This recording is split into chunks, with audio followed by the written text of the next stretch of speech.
What's up, Starcraft fans? Last time we learned how to play level 1 Han and Horner. This time we will do level 1 Tychus. So when you're leveling up Tychus, probably it really depends which outlaws you like. I like playing serious, so my first power spike is probably level 6 because I like going serious first. Although for everyone, I guess among these power spikes, let's go through them one by one. 5th outlaw, pretty good. I mean, most games end before you need the 5th outlaw anyway. Odin, yeah, pretty good. It's a top bar ability. Why would you not want to have it? But then again, it's mostly just to revive Tychus if he goes down. But in terms of firepower, Tychus is probably still better on his own. But yeah, it's kind of whichever you want. Rattlesnake, pretty good, some healing. Engineering Bay, so you get the Engineering Bay upgrades for the outlaws. Again, Sirius, one of my favorite outlaws, so 6 is a pretty big upgrade for me. This one is good for everyone. Just it's a discount of 500 minerals, early game minerals, on the first outlaw, so it's pretty massive. If you're sharp with your build order, you can probably have 2 outlaws out at 3 minutes, and that's pretty big in terms of pushing power and defense. So yeah, I guess 7 is probably the biggest spike so far, because again, 500 early game minerals, pretty massive. Cannonball, okay, he's alright, not bad. This one will increase your medevacs from 1 to 3, so also a pretty good upgrade if you know how to use your medevacs. Vega, pretty good. Mind controlling enemies, good stuff. This one will reduce cost of all gear by 100 minerals and 100 gas. Pretty good. Yeah, it stacks up over time. If you buy 9 upgrades for outlaws, it'll give you a 900 mineral, 900 gas discount. Pretty good. This one, ultimate gear, pretty good for Tychus. Although I mostly play Lone Puppy these days, don't really feel. Yeah, if you're going for Lone Puppy, you probably won't feel this. So you'll only really feel this if you're going for the 1st and 3rd prestigious. This one, level 4 and level 5, outlaw and armor upgrades, or attack and armor upgrades, pretty good. Yeah, pretty good. These ones are ultimates for Sirius, Rattlesnake, Cannonball, and Vega, also pretty good.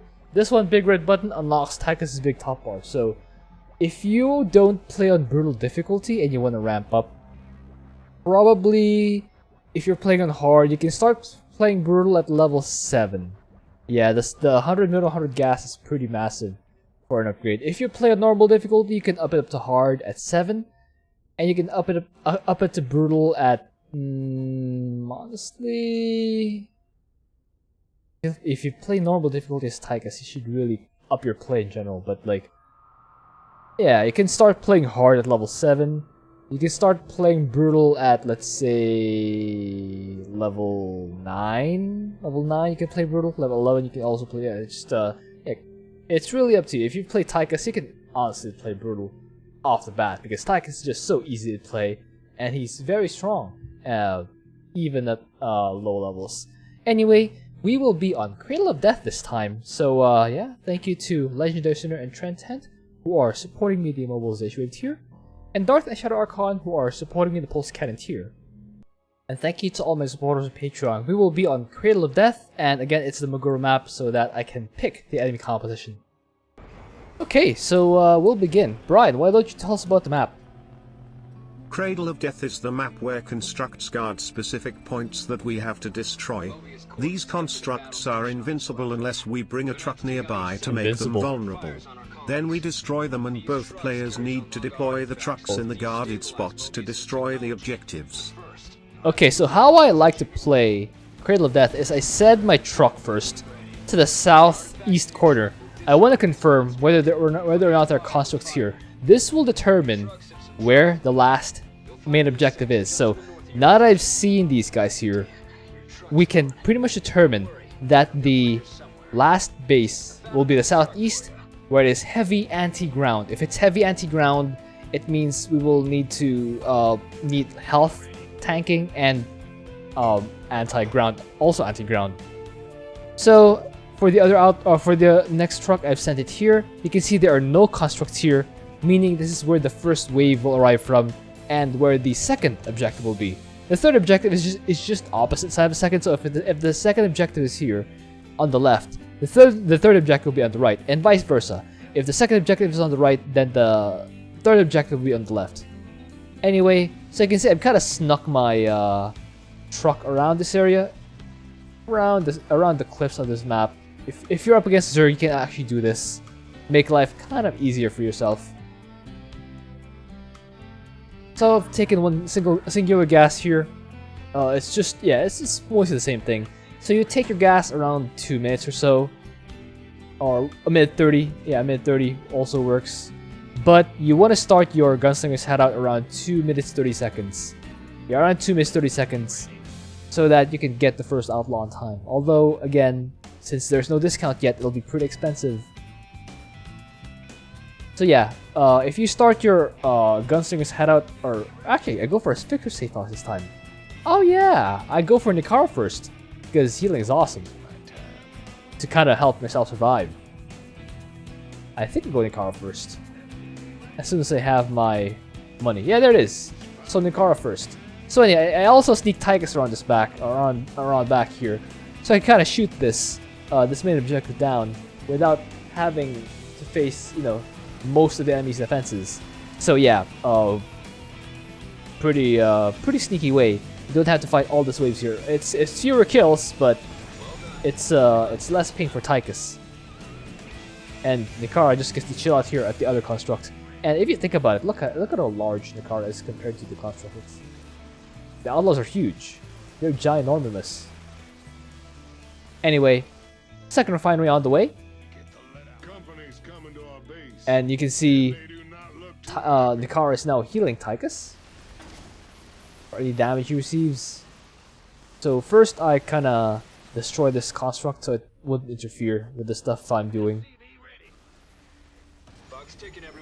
Okay, I send these outlaws here, try to take them out, and I use a grenade. Grenade very important to deal with these Zergling-based compositions. Flash damage very important to co-op in general. That's why you want outlaws. That's why Tychus is so good in general, because of splash. I mean, in addition to the machine gun that shoots down everything really fast, but yeah. Other than that, he's also good because of splash.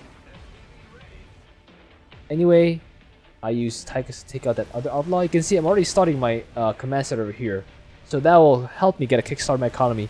It's the same lesson we had early on in the series of level 1 commanders. Just build your economy, get lots of workers, get your economy started right away.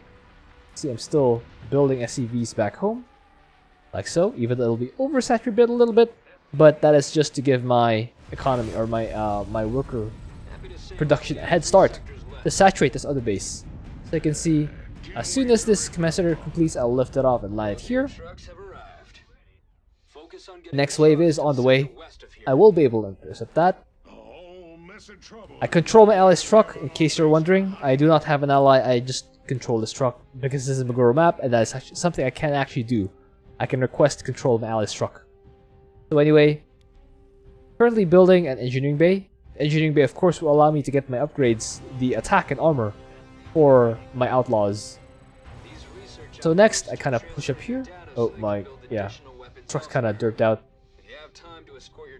So you can see already that Tychus plays a little bit differently from the other commanders we've seen so far, in that you don't actually need to look at a lot of places on the map. You can kind of just focus your screen on the same part of the map and kind of just let your outlaws do all the work, and your entire army be, at this point, 2 guys.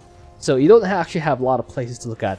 It has its strengths and weaknesses. With your power being concentrated in such a small area, it's really dense, and you can kind of push through light enemy defenses.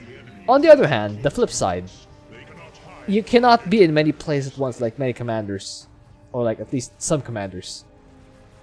Meaning if you're being attacked in like 5 places at once, it's going to be very difficult to defend them all, unless you have turrets. And Tychus' turrets, not that spectacular. I mean, they do work, they deal damage, but they're also not that tanky either. Anyway, also using Nikara's healing ability, very important. So you notice with Tychus that all of his command cards are shared, meaning if you select all army as Tychus, you can have both your outlaw special abilities in the same command card, and that will actually allow you to kind of just all army hotkey for the entire game. You don't need different hotkeys unless you're trying to split your outlaws with Lone Wolf Tychus. Yeah, right now I'm only I'm using control groups to build workers and just using the minimap to teleport back. Got a bunch of Zerglings here, clear those out. A little bit of damage, but for the most part, we clean out just fine. Next outlaw, I get Nux because, well, the main reason is I need Splash, but the secondary reason is because I already have a fixture safe house. So why would I get any other upgrade, or why would I get an outlaw that requires another building when I probably won't have enough money for that building anyway, you know? Anyway, I continue clearing out these enemy bases. Yeah, so I control both trucks because I enabled that setting, and now we will destroy both of these constructs, make them not a thing. One fewer. Anyway, you can see Zerglings here, so you can see Nux immediately providing value by providing that splash damage. Make it easier for Tychus to burst down those Zerglings. We'll get another engineering base. We will get more upgrades at the same time. Next outlaw is Crooked Sam. He does a lot of single target damage, which is exactly what I need versus these high health constructs. Move north this time. So you may be wondering where my detection is coming from. That is from these outlaws. These outlaws have special upgrades in the engineering bay, and I got the one that makes my fixers detectors. So my fixers this game are Nikara and Nux are the fixers, or well, there are 3 fixers: Nikara, Nux, and Vega. So if you get the upgrade that gives you detection, all of them will have detection. It's pretty good. So both trucks have been placed.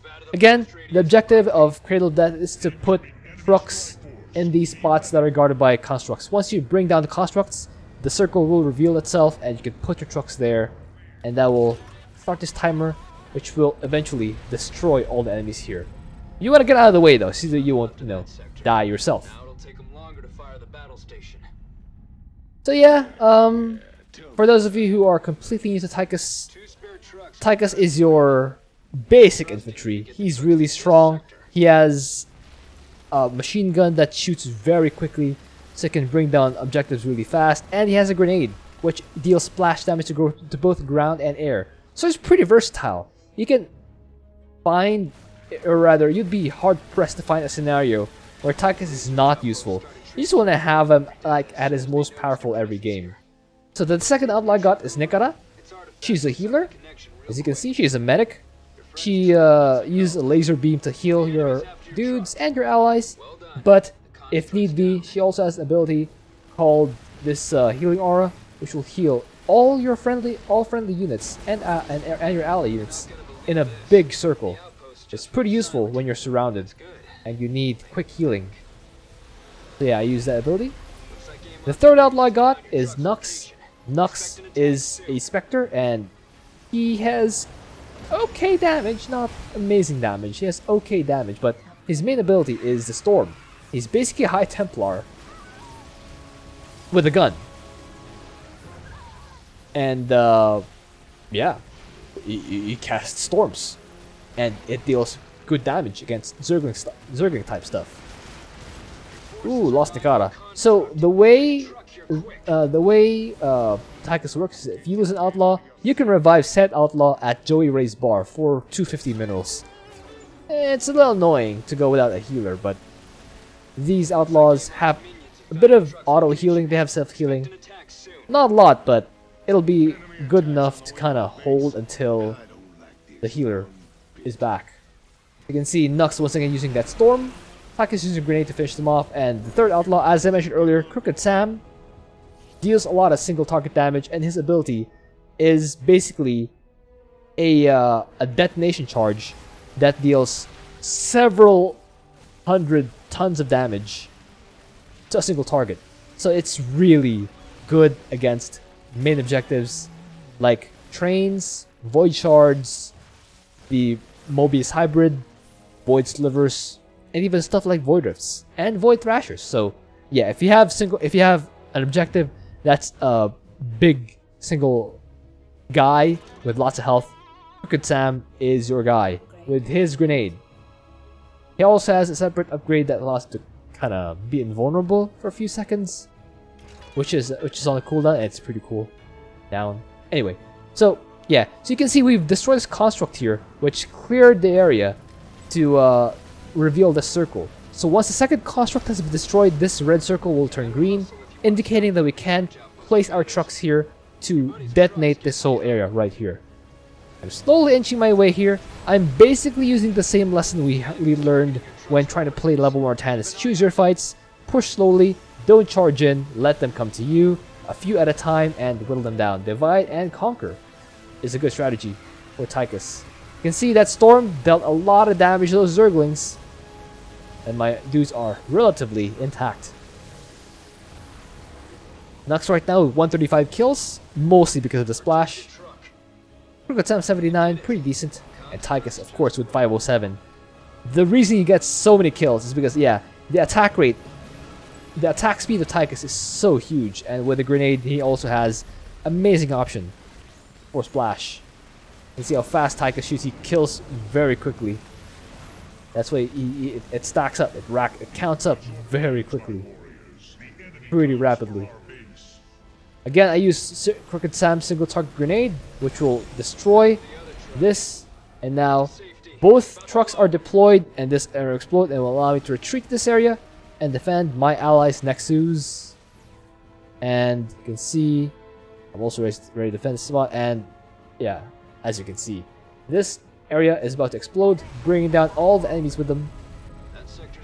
So that gives us 11 minutes. You can see the top left or the top right is a timer that gives you information on how much time you have left before you're out of time, basically. So yeah, that's play at a time, so I will take it slow and steady. As long as I keep making progress, every single construct I am good. Because yeah, I'm this close to the final objective and winning this map. A lot of people dislike Cradle of Death as a map, and that is because it's relatively new. Well, that's the first reason, it's relatively new. The second reason is you require your ally to be competent enough to control the trucks and bring to the objectives. If your ally is completely new, there is always a risk that your ally will just not know what to do, and he will just kind of stand there and not do anything, which is bad because he needs to put the truck in the objectives. Third reason is because these main objectives are tight. Like, I have to go through this tight choke point, and then this tight ramp, and then this base in general is relatively tight, and I have to push all the way to the end of the map to kind of get the objective. It's a recurring theme throughout the map. Look, a tight choke point, and I squeezed through this tight area earlier. Second objective, tight ramp, relatively wide area. Third objective, big choke point, tight ramp. And yeah, you can see the third objective itself is relatively narrow. And run the outlaws back to try to intercept that attack wave. You can see I'm floating minerals, so again, preparation pays off. The same lesson we learned in Warzone. I put down all these static defense that kind of help burst down the enemies. So yeah, I just use my abilities, my outlaws abilities. Same lesson we learned in the Kerrigan video. Just use your outlaws, just use your heroes' abilities, and you will be in good hands because the outlaw abilities are very strong. Do not save them. unless you know exactly what you're saving for. And for Tychus in particular, you don't have anything to save for. The cooldowns are pretty fast, so just use them. Just use them every time. Don't worry about it. If it's not enough, pull back. Then try again later. Use a storm. Okay, Nikara might go down again, but not before those two Ultrasks in that hybrid fall. We're just slowly pushing through. I want to clear this bottom side first, so that I won't be fully surrounded. Yeah, I want to clear this area, like do a zigzag path, clearing the whole area. It's just charging through and be surrounded on 270 degrees.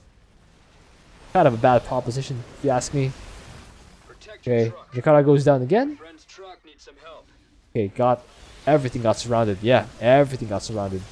So the last outlaw goes down. So I just go back here.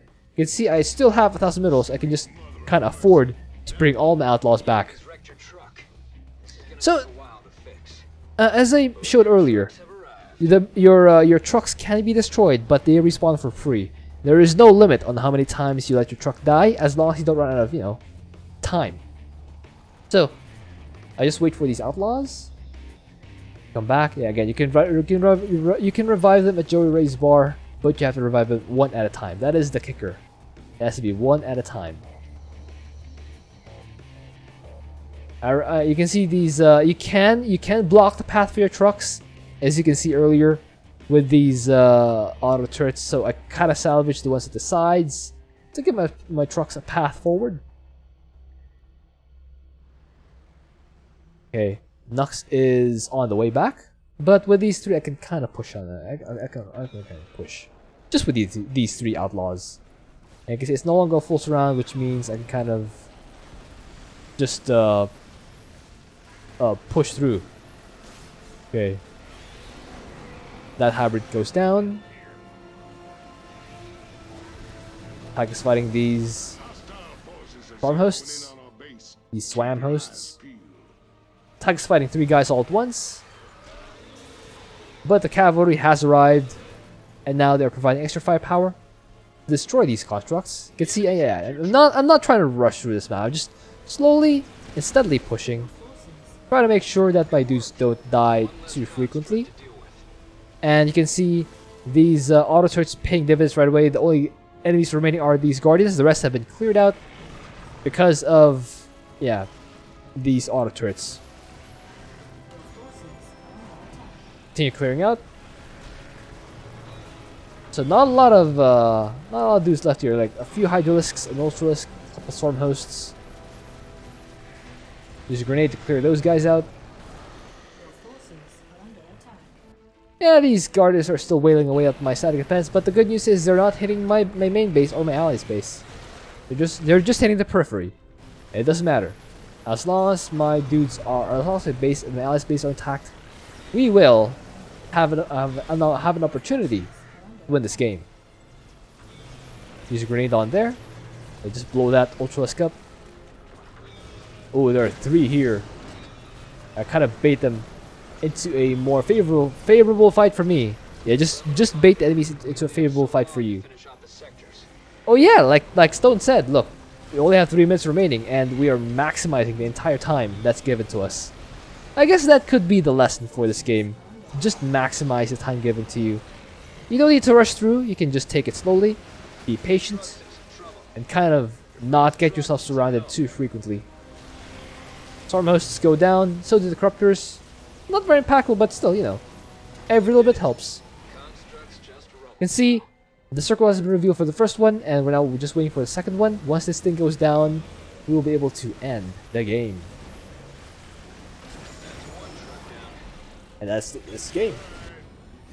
So you notice that in the end I flooded thousands of minerals. That's kind of how Tychus works. Once you have all your outlaws and your weapons, you don't really need to spend any more money. You have nothing to spend on, but hope you enjoyed that. Thank you for watching. If you have an idea for what else to do, please leave that in a comment. Scores we can see about half is Tychus, half of the remaining is Crooked Sam and Nux. Just Crooked Sam deals a lot of damage, especially single target damage. That's why he somehow overtook Nux despite me taking Nux first. And of course Nikara is a healer, therefore she will not appear in the damage. Next week we'll have Zeratul. Stay tuned for that, and I'll see you guys next time.